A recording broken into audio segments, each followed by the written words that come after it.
सबसे पहले तो आप ये देखो। 16 नगरों की यातनाएं सहने के बाद आत्मा पहुंचती है यमलोक के सबसे डरावने पड़ाव वैतरणी नदी के तट पर।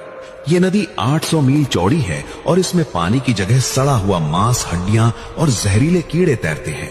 जैसे ही पापी आत्मा इसमें कदम रखती है, नदी का तापमान सूरज की तरह धधकने लगता है। खौफनाक मगरमच्छ और लोहे जैसी चोंच वाले पक्षी आत्मा के मांस को नोच नोच कर अलग कर देते हैं।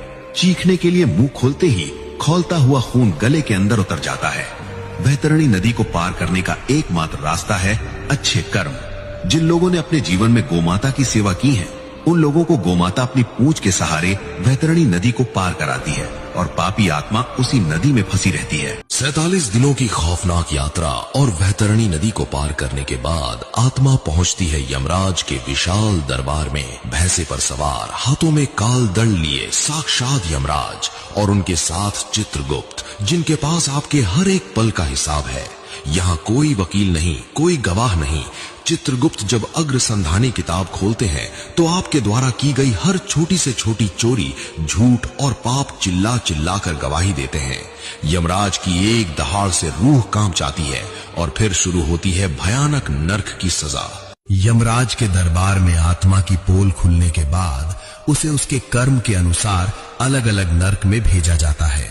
गरुड़ पुराण में बताया गया है कि नरक तो बहुत है, लेकिन उनमें से 28 मुख्य नरक हैं।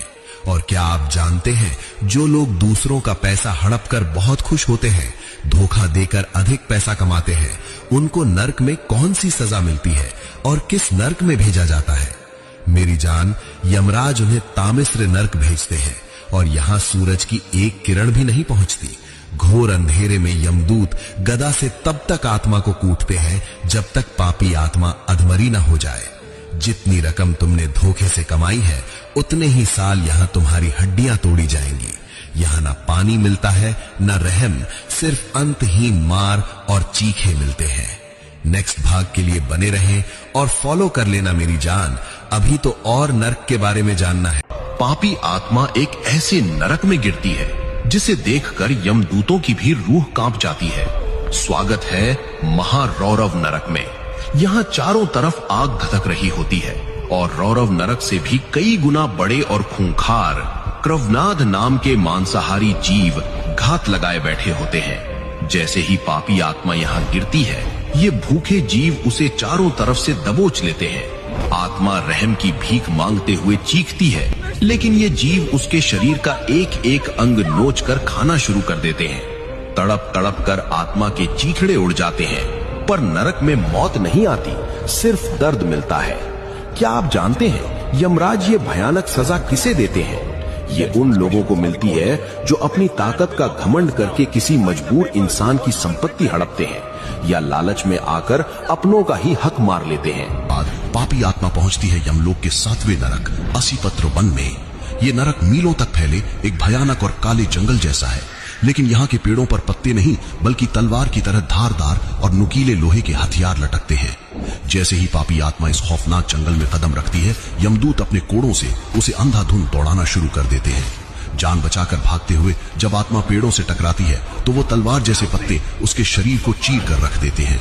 दर्द से तड़पकर जब लहूलुहान आत्मा जमीन पर गिरती है, तो वहां पहले से हाथ लगाए बैठे भयानक जंगली कुत्ते उसका मांस नोचने लगते हैं।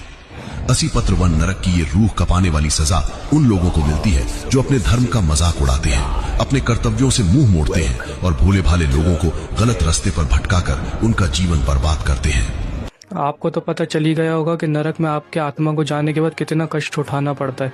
इसलिए अपने जीवन में नेक काम करो, अच्छे काम करो, कि आपको नरक की शक्ल ना देखना पड़े और आपके जीवन में भगवान आपको स्वर्ग में भेजे। और नरक के बारे में आपकी क्या राय है, ये आप कमेंट सेक्शन में बताना। और ऐसी ही और अच्छी अच्छी वीडियो देखने के लिए इस वीडियो को लाइक, कमेंट, शेयर और मुझे फॉलो तो कर ही लोगे आप लोग। Thank you.